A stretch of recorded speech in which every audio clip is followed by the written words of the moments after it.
الحمد لله رب العالمين والصلاة والسلام على أشرف المرسلين نبينا محمد وعلى آله وصحبه أجمعين.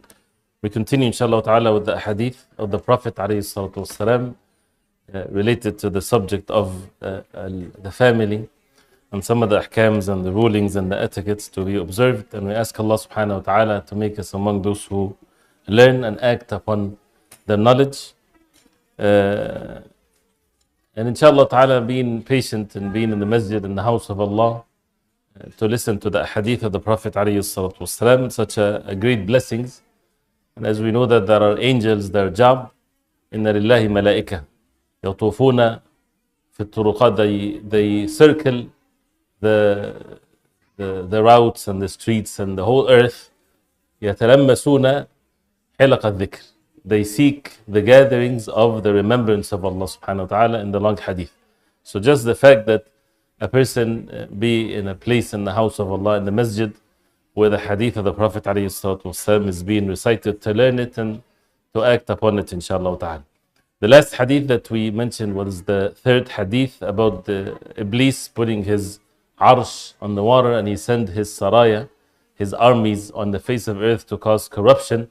And the closest of the shayateen, of the devils, to Iblis, their father, is the one that separates between a husband and his wife. And we talked about this hadith, and as we see the actions to be applied with regards to this hadith is to be aware of the unseen, that things are not what you see only.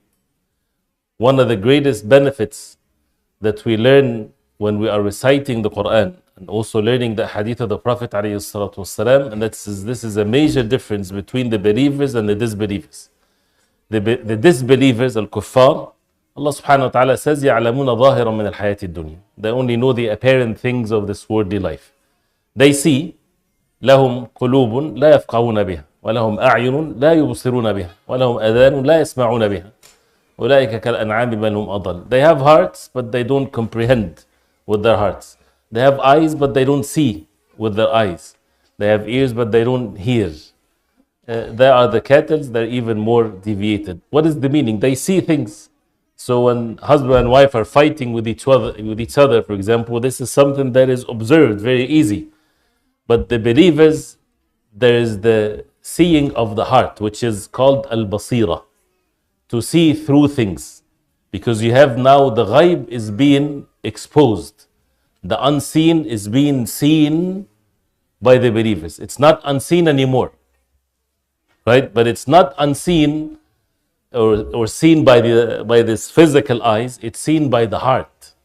That's why when they define al-basira, is aynul qalb or basarul qalb, is the eyesight of the heart, which is how we read the Quran and the Sunnah of the Prophet alayhi salatu wasalam. So when the Prophet alayhi salatu wasalam said, as we heard in the hadith, we see that. We have to see that with our hearts, and if we see it, how can we then still act like as if we don't see it? That's the weakness of al-iman. Is it clear? ضعف الإيمان, the ghafla, the forgetfulness, is that when we don't get to see with our hearts the unseen. If a person knows the reward of Salatul Jama'ah, for example, and the rewards are being recorded, and a person is not able to see that, he would relax the commands of Allah. And this is one of the ways. And one thing before we go to the other hadith also, even though there's so many things to learn from it, as you see the ulama, when the hadith says, مَا تَرَكْتُ حَتَّى فَرَّقْتُ بَيْنَهُ وَبَيْنَ امْرَأَتِي, that shaitan, he said, I did not leave him. He's referring to who? تَرَكْتُ, ضمير here, يعود على من? Refers to who? To the husband. He did not say, مَا تَرَكْتُهَا. He did not say, I did not leave her till she is separated from her husband. No, I did not leave him till I separated him from his wife. That means what? That means, and that's not, maybe the sisters should not hear that so that they don't take advantage of it. The man has a bigger responsibility than the woman when it comes to this. Whenever there is separation, both are responsible. But men, the heavier responsibility is upon them. Be patient with your wife. So if your wife says, I don't want to live with you anymore, this is this and that, and she gets so emotional, the man shouldn't be like the woman, would react in the same way. because he understands that the shaitan is working on him, on her of course, both, but he's working on him more, so that he's the one that might utter the word of divorce. And then they stuck with it. So he has to have self-control when it comes to Allah subhanahu wa ta'ala gave him this authority by a word of mouth that he can separate himself from his wife. So he has to control himself. And how to do this? There are means to do it. And it can differ from one circumstances than the other, one of which is to not to say anything, or to say, may Allah forgive me, you're the best, I'm wrong, I did this, things of that nature. تسعة أعشار الخلق في التغافل, as they say. 9/10 of the good manners is in overlooking. You have the qawama anyway. You're the one in charge anyway. So it doesn't matter whether it's just emotional dispute or so. At the end, you cool down the situation. You leave. As Ali radiallahu anhu, when he had an argument with Fatima, and this has happened in the best houses. He left and he went to the masjid. And the Prophet ﷺ, as the one hadith mentioned, that he went to him and he said, "Qum Aba Turab, get up, or the Aba Turab, the Turab is the dust." But the point here is, فرقت بينه ما تركته حتى فرقت بينه وبين امرأتي. So this is the ways of shaitan. The next hadith, and again as we said, one of the things that we should do inshallah ta'ala, hopefully we can finish all of these hadith inshallah, we need to bring them together. So it's the subjects are everywhere, different subjects, but then we need to blend these things together so that we come up with the way of life that we need to observe inshallah ta'ala, especially when it comes to the relationships between the family in large. So the next hadith is about some of the actions that needs to be observed in our homes. The hadith of Abi Hurairah radiallahu anhu قال رسول الله صلى الله عليه وسلم لا تجعلوا بيوتكم مقابر إن الشيطان ينفر من البيت الذي تقرأ فيه سورة البقرة. The hadith in Sahih Muslim, and there are more than one hadith, different actions here. So do not make your houses like graves. إن الشيطان, indeed the shaitan ينفر, he flees away, he runs away from the house in which Surah Al-Baqarah is recited in it. The previous hadith talks about shaitan and the shayateen working in the house. So one of the ways to push them away is don't make your houses as graveyards. The graveyards, it's not permissible to pray or to make salah in the graveyard. So that means make salah in your houses. The nafl salah. For men, make your nafl salah at home. The night prayer to be prayed. Nafl salah at the time when it's permissible to make salah. The Prophet ﷺ, when he said in the authentic hadith that if a person enters his house and he prays 2 rak'ah, it protects him from madkhal su, from the evil of entrance of the house. And if before he leaves, he prays 2 rak'ah, it protects him from the evil of exiting the house, of what's outside of the house.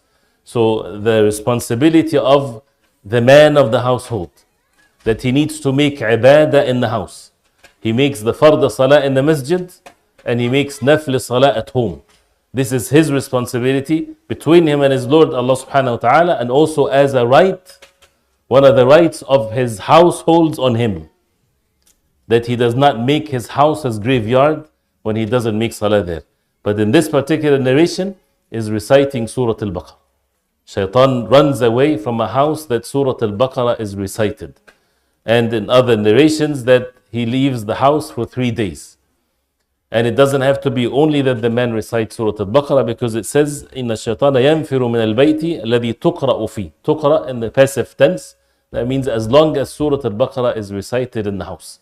So they can divide it, some for the husband, some for the wife, some for the children, and so on. So that it's always recited in the house. And these are non-physical means, but it's more important than the physical means. So when there's a dispute, do we come up with these remedies? There's a dispute between the husband and the wife. Does someone says to them, recite Surah Al-Baqarah in the house?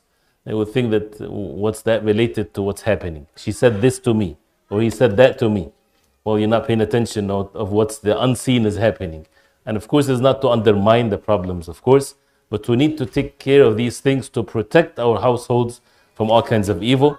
And the most evil of it is that the shayateen are present. So one of the jobs that we have towards our family is that we don't allow the shayateen to come into the house.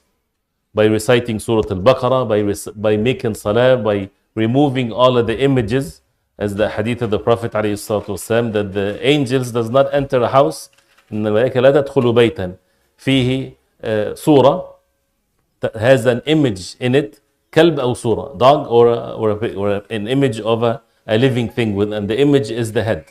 So things like that to be removed, and of course sins in the house is one of the means that brings shayateen, and therefore brings other things with it. So constantly making istighfar and repenting to Allah subhanahu wa ta'ala.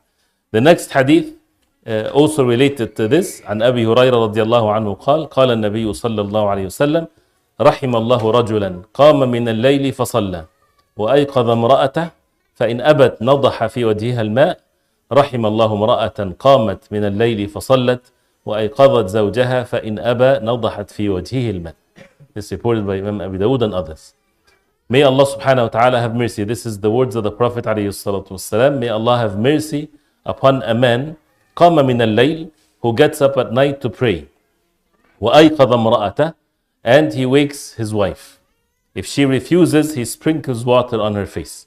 May Allah have mercy on a woman who gets up at night to pray and wakes her husband. If he refuses, she sprinkles water on his face.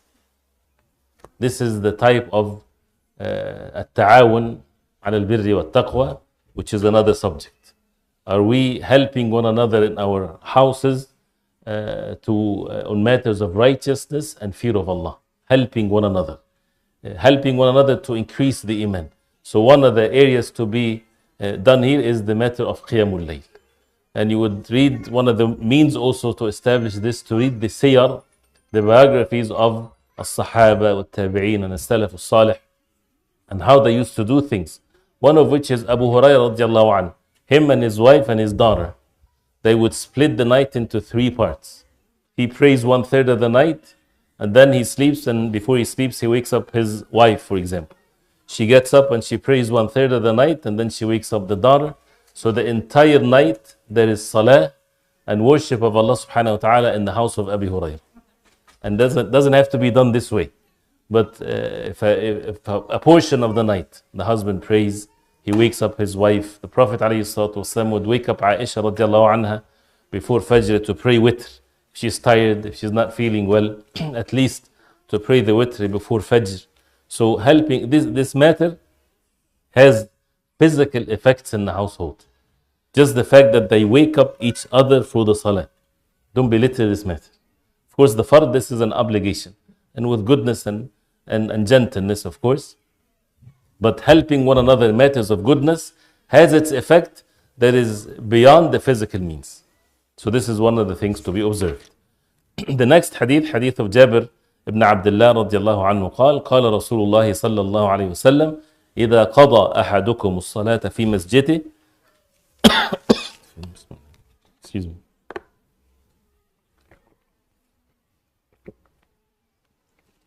إذا قضى أحدكم الصلاة في مسجده فليجعل لبيته نصيبا من صلاته. And listen to this. فإن الله جاعل في بيته من صلاته خيرا. Hadith is in Sahih Muslim. Which means if one of you completes his salah, his prayer in his masjid, let him give a share of his prayer to his house. For Allah would make the prayer as a means of betterment, blessings in his house. So the first part of the hadith, إذا قضى أحدكم الصلاة في مسجده. The masjid. This is the most important place, of course, to establish the obligatory salah. When you finish your salah in the masjid, and salatul jama'a wajiba ala rijal, it's obligatory upon men. So if you finish your salah in your masjid, فَلْيَجْعَلْ لِبَيْتِهِ نَصِيبًا مِنْ صَلَاتِهِ. Let this man have a portion of his salah to be done at home. That's related to the previous hadith. Do not make your homes as graveyards. So make some salah at home, not the fard salah, but optional salah. If you prayed sunnah in the masjid because you're afraid that you might miss it, mashallah is good. You prayed the sunnah in the masjid or you pray it at home, doesn't matter. If you go home, pray still 2 rak'ah. Make some salah at home once you arrive, especially during the night and things like this. فَلْيَجْعَلْ لِبَيْتِ نَصِيبًا مِنْ صَلَاتِ. And if a person practices this, which is, it seems in the beginning as a difficult thing, but once the consistency is there, it becomes easy. Whether it's the first thing that he do once he enters the house, he says salam, he makes 2 rak'ah, before going to sleep, he prays 2 rak'ah. And look at the reward here. فَإِنَّ اللَّهَ جَاعِلٌ فِي بَيْتِهِ. Allah subhanahu wa ta'ala will make for sure in his house, because of his salah, khayran. Khayran, goodness. And khayran is nakira here. That means goodness that you might not even imagine what the goodness is. Did not mention a specific goodness. Not that you will get this. That means it's a huge goodness and betterment that would happen in his house beyond what someone expects. And that's why this is another benefit. When you seek help from Allah subhanahu wa ta'ala, don't limit yourself. Don't say, I only want this. Allah subhanahu wa ta'ala is the owner of all things. Do not limit yourself, but rather leave the matter to Allah subhanahu wa ta'ala. You never know what Allah subhanahu wa ta'ala prepares for you. And the same thing, don't necessarily always make decision for yourself that I want to do this way, in that particular way. Take the means, yes. But do not dictate or do not make that decision in something that is in the future that Allah subhanahu wa ta'ala can give you much more than what you even think of. So do whatever means you want to do, but leave the matter to Allah. But again, this is such a beautiful hadith that shows that how the salah at home, especially for men, again, this is the responsibility of the men. Women, they pray their salah at home, the fard salah. He prays in the masjid, and once he go home, he makes salah. فَإِنَّ اللَّهَ جَاعِلٌ فِي بَيْتِهِ مِنْ صَلَاتِهِ. Because of his salah, خَيْرًا. Great goodness, and one of which is the relationships. The next hadith عن حميد امرأة أبي حميد الساعدي أنها جاءت إلى النبي صلى الله عليه وسلم فقالت, she said, يا رسول الله إني أحب الصلاة معك. She came to the Prophet عليه الصلاة والسلام and she said, O Messenger of Allah, I love to pray with you, meaning in the masjid with the Prophet صلى الله عليه وسلم. قال قد علمت أنك تحبين الصلاة معي. He says, indeed, I know that you love to pray with me. وصلاتك في بيتك خير لك من صلاتك في حجرتك. And your salah is better for you. Let me read the whole hadith. وصلاتك في بيتك خير لك من صلاتك في حجرتك. وصلاتك في حجرتك خير من صلاتك في دارك. وصلاتك في دارك خير لك من صلاتك في مسجد قومك. وصلاتك في مسجد قومك خير لك من صلاتك في مسجدي. فأمرت فبني لها مسجد في أقصى شيء من بيتها وأظلمه فكانت تصلي فيه حتى لقيت الله عز وجل. So this woman, Humayd, the wife of Abu Humayd al-Sa'idi radiallahu anh, she came to the Prophet alayhi salatu wasalam and she said, O Messenger of Allah, I love to pray with you. He said, I know that you love to pray with me, but your prayer in your house is better for you than your prayer in your courtyard. And your prayer in your courtyard is better than your prayer in your larger dwelling.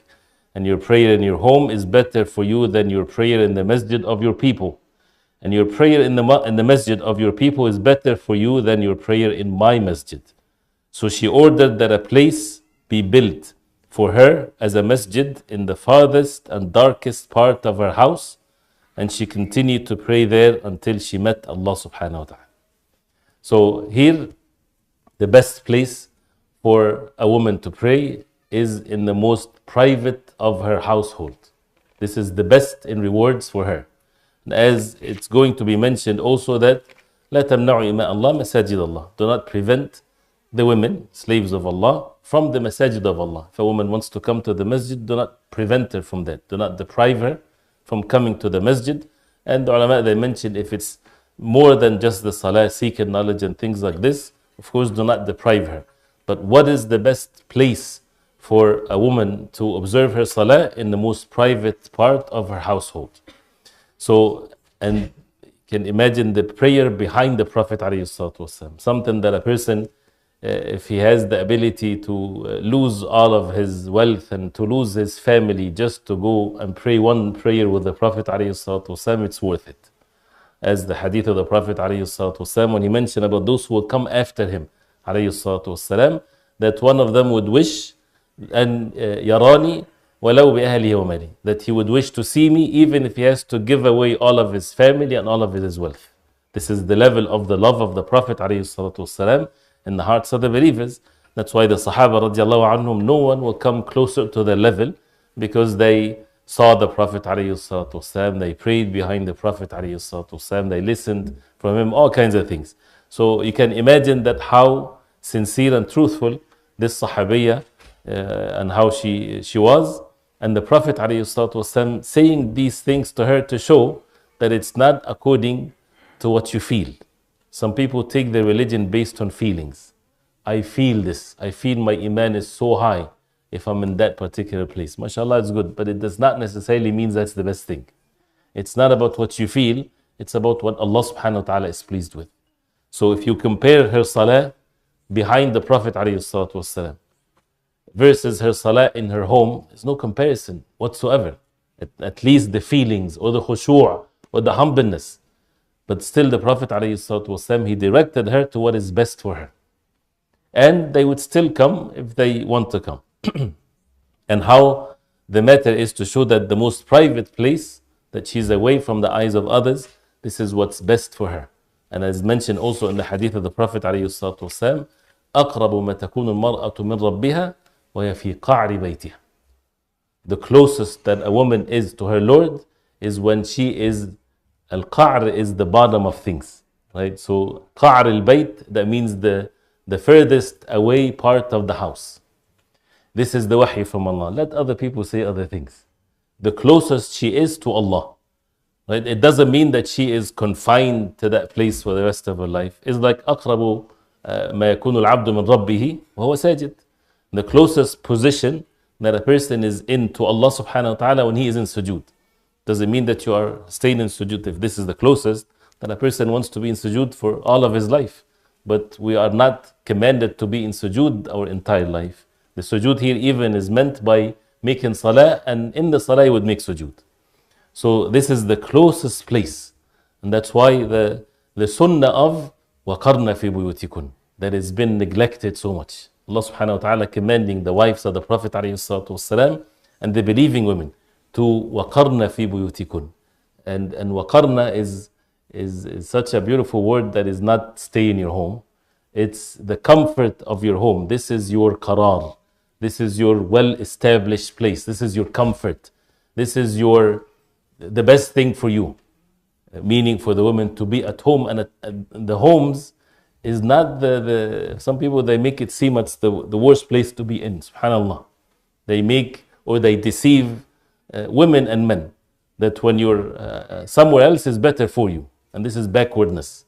The best place to be in is at home. Allah subhanahu wa ta'ala praised homes. This is from the ayat of Allah subhanahu wa ta'ala. And جَعْلَ لَكُم مِّن بُيُوتِكُمْ سَكَنًا, that you would make sakan, sakina, tranquility for you in your homes. Ni'mah azima, one of the ni'am of Allah subhanahu wa ta'ala, that we have homes. Imagine that a person is homeless, doesn't have a place to go back to. So to have a place to go back to and to have it comfortable and to be away from sins and to be even having a place that is designated for the salah, as she did. That she would designate a spot, and by the way, building it doesn't have to be that it's with bricks and things like this. It's even mentioned from the Prophet ﷺ, sometimes they would do this with a straw mat. They would make it erected like this. This is the place where it's designated for her salah. Removing the distractions, and she would worship Allah subhanahu wa ta'ala. So this is, again, it shows the ibadah in the house. This is one of the means to establish all matters of goodness. So that whenever we only deal with, oftentimes with disputes, but where are these things in our households? The salah, the ibadah, the recitation of the Quran, both men and women. And if a woman, she has children, and the children, they need to be taken care of, and they're making all kinds of noises, and she's tired, Allah subhanahu wa ta'ala bless her life and bless her ibadah even if it's less. So again, it's not just the feelings that she feels, it's about how she is close to Allah subhanahu wa ta'ala. Another hadith that shows the importance of and investing in our homes to make it comfortable place for us to worship Allah and to do all kinds of matters of goodness. And nowadays we leave our homes every time we look into these things, and we have to treat it this way. Like it's always mentioned, like if you go shopping, that means you left your house and you went to that store. You took your car and you went to the store and you entered the store. Take it this way, because otherwise it's just we're completely distracted, and we're not paying attention to the great favors of Allah subhanahu wa ta'ala that He bestowed upon us. For people to sit together, husband and wife, children, to stay at home without these distractions, without these devils that we choose for them to enter our homes, rather to invest in them and to speak to one another and to teach one another and to even do silly things. It's okay as long as it's halal. But to be together as human beings, to grow together, to laugh together, to share things together, all kinds of things. But this is such an important thing to be done in the household. So this hadith here, especially at times of fitan, this important hadith, hadith of Abi Musa al-Ash'ari, رضي الله عنه قال قال رسول الله صلى الله عليه وسلم إن بين أيديكم فتنا كقطع الليل المظلم. Indeed, بين أيديكم. بين أيديكم, that means ahead of you.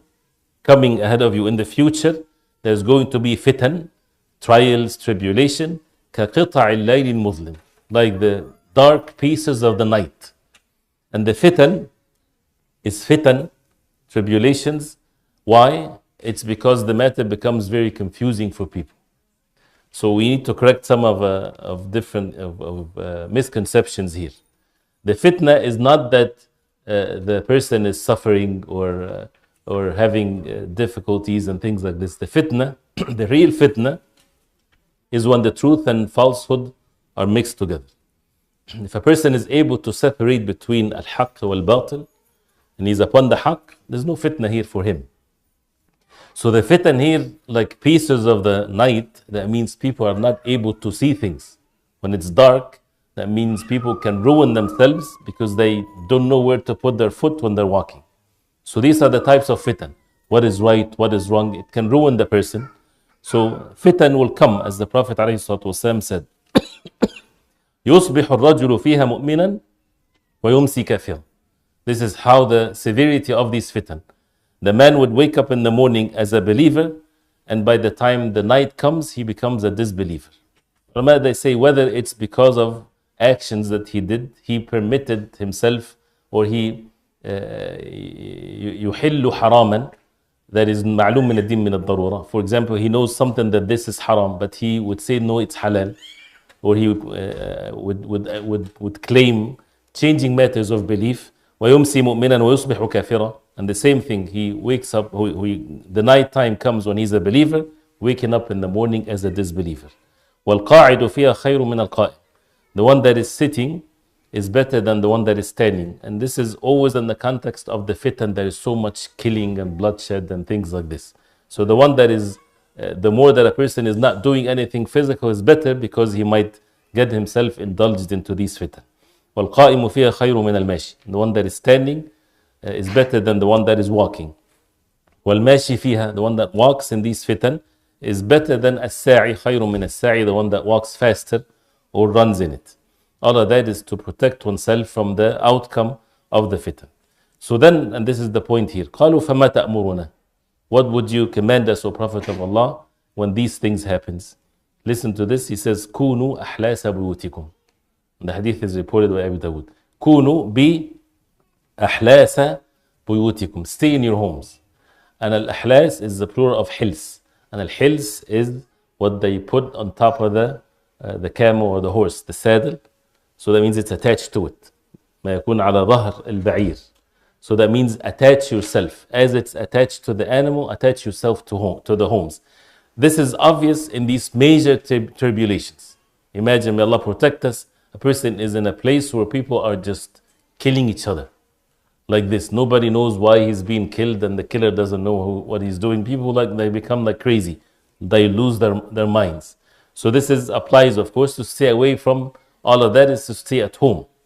And also the ulama, they mention, even in the lesser levels of fitan, when it's times of fitan, when outside of your homes you don't have control over it and there are sins everywhere, make sure that your homes are away from this.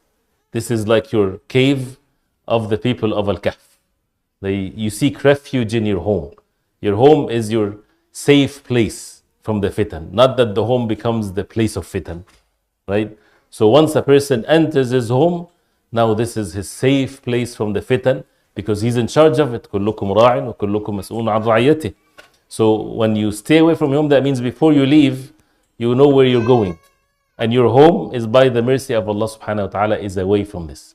So it shows the importance of making sure that our homes does not have the fitan. May Allah subhanahu wa ta'ala help us with these fitan that we have. Then the next hadith, hadith number 9. If you don't mind, 10 hadiths will be okay, inshallah. I'll keep you long, inshallah. But then you will have to be patient, inshallah, at the end because we need to finish it, inshallah. He says عن عمرو بن الأحوص أنه شهد حجة الوداع مع رسول الله صلى الله عليه وسلم فحمد الله وأثنى عليه وذكر ووعظ وذكر الحديث وفيه ألا وإن لكم على نسائكم حقا ولنسائكم عليكم حقا فأما حقكم على نسائكم فلا يوطئن فرشكم ممن تكرهون ولا يأذن في بيوتكم لمن تكرهون ألا وإن حقهن عليكم أن تحسنوا إليهن في كسوتهن وطعامهن. The hadith is reported by Tirmidhi, and this is some of the rights, but it just mentioned there are rights. And this is something that is mentioned in Hajjat al-Wada', the farewell pilgrimage of the Prophet ﷺ, that he gave a khutbah, and parts of this khutbah is reported in many hadith. So he praised Allah subhanahu wa ta'ala, and he mentioned and he admonished, and he mentioned in the long hadith, but one of the parts of this hadith, the Prophet ﷺ mentioned in Hajjat al-Wada', in the khutbah of Hajjat al-Wada', he mentioned the rights of the husbands and the wives to show the importance of it. But when it comes to rights, is not the only things that make people live together. As some of the ulama, they say, you would refer to the rights if there's a dispute. But what keeps people together is al-mu'ashara bil-ma'ruf. It's something that is higher than just the rights. It's something more goodness that is beyond the rights. For example, if, as he said, alayhi salatu wasalam, فَأَمَّا حَقُّكُمْ عَلَى نِسَائِكُمْ, as for your rights over your women, فَلَا يُطِئْنَ فُرُوشَكُمْ مِمَّنْ تَكْرَهُونَ. They are not to allow anyone who you dislike to tread on your bedding. That means no one is allowed in your house that you don't like for them to be in your house. A friend of hers, things like this. And of course this has to be done also in the proper way. A man should not prevent the family of his wife to visit him, for example, unless they're bringing all kinds of corruption and he's in charge of the household. So wisdom has to be there. But things that he's in charge of his household. So he has a right on his wife that only those who he permit for them to be in the house, then she would allow them to be in the house. وَلَا يَأْذَنَّ فِي بُيُوتِكُمْ لِمَنْ تَكْرَهُونَ. And they don't permit for anyone to enter your home for those who you dislike. That she won't do that. Why? Because she respects her husband and she obeys her husband, and this is his place, and she should recognize this, all with matters of goodness, of course. Not that he is doing something to bring evil or to cause severing relationships. This is something that, of course, to be avoided. And when these types of things, people might have some circumstances, then to ask the people of knowledge. And then وَأَلَا وَإِنَّ حَقَّهُنَّ عَلَيْكُمْ أَن تُحْسِنُوا إِلَيْهِنَّ. The haqq, the rights of your wives upon you, is that you are تُحْسِنُوا إِلَيْهِنَّ, that you're kind to them, you're doing all kinds of goodness to them. فِي كِسْوَتِهِنَّ وَطَعَامِهِنَّ, in their clothing and food. So to clothe them, to give them food, to give them all their means of sustenance. Why? Because as part of the responsibility, the financial responsibility is solely upon the men.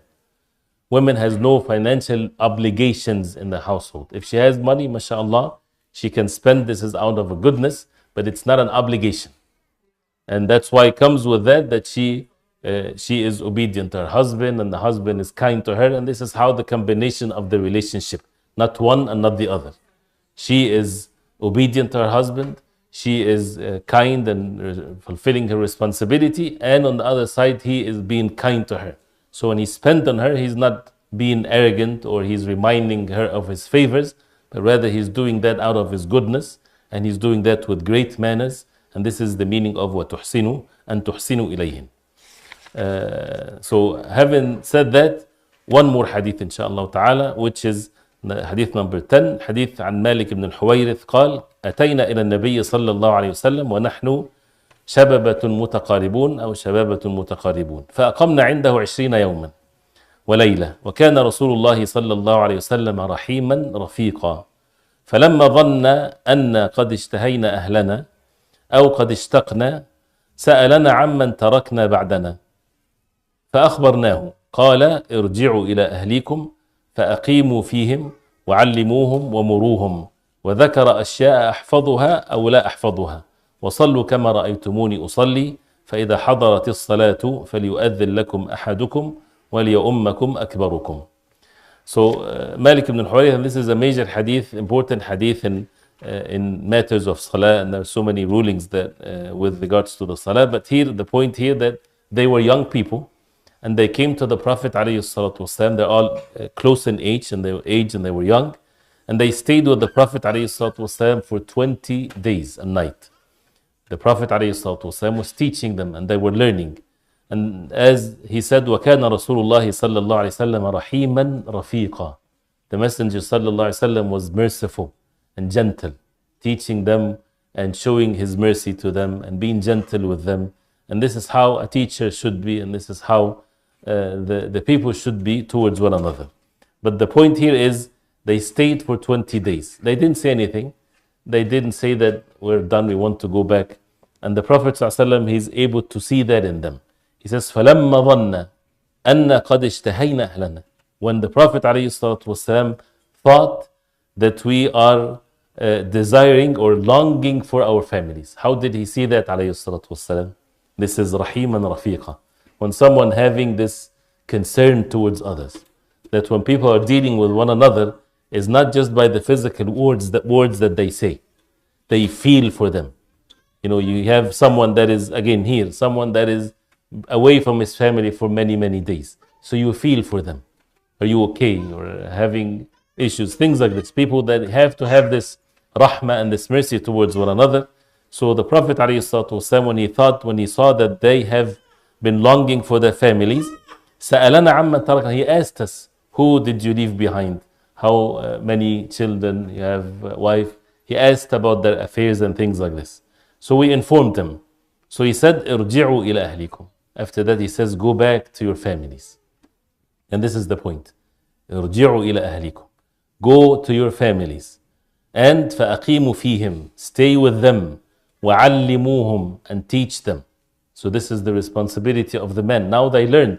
And what did they learn in 20 days? If you learn the obligations of this deen, teach the obligations of the deen to your wife and to your children. So the responsibility of the men that come to the masjid is occupied with dhikr of Allah and ta'aleem. These few minutes after Salatul Fajr or after Salatul Isha, you hear a hadith or a verse of the Quran, you go back and to teach it to your family. And usually, because of issues, the wife, she tends, and oftentimes she doesn't listen to what her husband is saying, right? But if he's kind to her, she would listen. So that's why part of the concern is that the husband has towards his wife. He wants her to be righteous. And he wants her to listen to words of wisdom and ayat and hadith that he learned in the masjid. And he goes back and teach. So that's why he also wants to be extremely kind to her. So this becomes a mean for her to accept what is being said. So it's all part of the goodness that needs to be observed, and it's all together. This is part of al-ihsan to her. So ارجعوا إلى أهليكم فأقيموا فيهم. Live among them. وعلموهم, which is also the order not to leave them for a long period of time. This is one of the things to be avoided. Sometimes people, they leave their families for months, sometimes years, seeking provisions and wealth and things like this, when the most important thing is their religion. The religion and the responsibility that he has towards his family. Who's going to teach them? Who's going to raise them? And it's not about money and food and that's it. It's what's more important than that is to be with them. فَأَقِيمُوا فِيهِمْ وَعَلِّمُوهُمْ وَمُرُوهُمْ. Teach them and muruhum, order them to do things. And al-amr is not always something evil. Sometimes people, they think that if you're commanded to do something, that means this is such a form of authoritative, highness that you are implementing upon. It's not, doesn't have to be this way. If you say to your child, go make salah, that's different than to beat them up and say, go to make salah. So muruhum is to always enjoin what is good. Let's make dhikr of Allah, let's make salah, let's do this.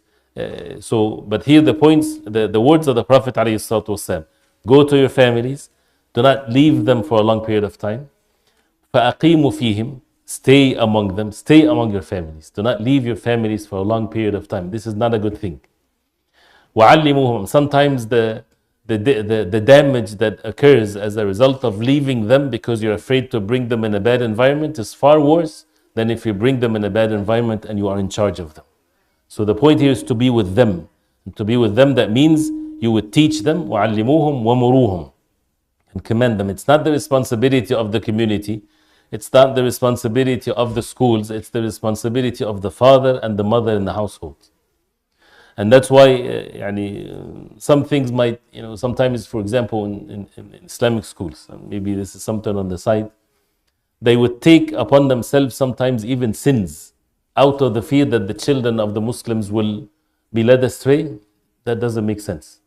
So, for example, high school and mixing the boys and girls together in the class, for example, because we don't have any space. And it's better for them than to go to public school, for example. This is not your responsibility. With all due respect, it's the responsibility of the parents.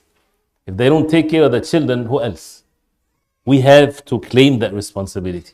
It's not the responsibility of the schools or the masjid or anything, even though we should collectively, of course, work together. But what's the first responsibility upon who? Upon the man in his household and his wife.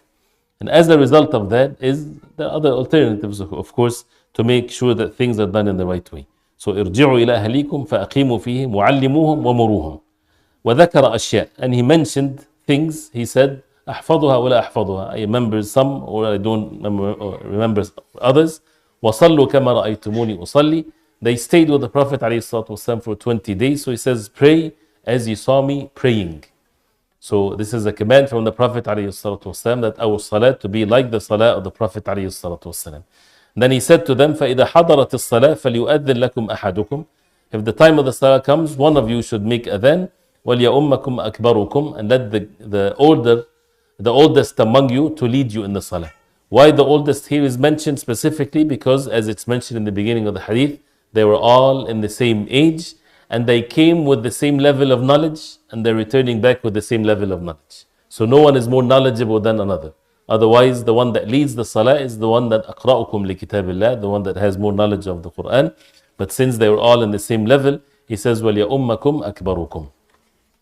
So we'll stop here inshallah ta'ala and we'll continue inshallah ta'ala tomorrow with more. But as you said, as we heard, that these types of hadith, whoever just hears it once in his lifetime, he won't benefit much. And the ilm got forgotten if we don't apply it. If we apply, that's why some of the matters of knowledge is very difficult to remember. Like one of the chapters of fiqh that the ulama mentioned that it's difficult is the ahkam al-hajj. Ahkam al-hajj is difficult. Why? Because it's not practiced every day. And some people, they would only do it once in lifetime. Some of the ulama, even that they would describe matters of hajj and they would make mistakes because they never been to hajj. Like one of which Ibn Hazm, for example. Ibn Hazm never made hajj. So he made a major fatal mistake in hajj in his book, that he said that the tawaf to go the opposite direction. He thought that the tawaf to go the opposite direction because he never been to hajj. Right? So the point here is the knowledge, if it's not practiced, a person forgets it. So this is knowledge that has to be practiced. So it's decisions to be made, but we tend to forget. We're human beings. That's why, again, between the husband and the wife, if we hear these types of things, part of the rights is that people have to pardon one another. So if the husband knows that the rights of the wife is like this, but he didn't, the wife should not be waiting for his mistakes and his faults, but rather if he remembers and she should forgive and he should forgive. This is how we as human beings, when we keep on reminding one another and revisiting these hadith and these matters of knowledge and to review it all the time and to practice it and to seek forgiveness from Allah subhanahu wa ta'ala. So may Allah subhanahu wa ta'ala make it easy inshallah. We'll continue inshallah ta'ala with more of it. Barakallahu feekum wa sallallahu wa sallam baraka Muhammad wa sahbihi wa sallam. Subhanaka Allahumma rabbana bihamdika ashhadu an la ilaha illa anta astaghfiruka wa atubu ilayk.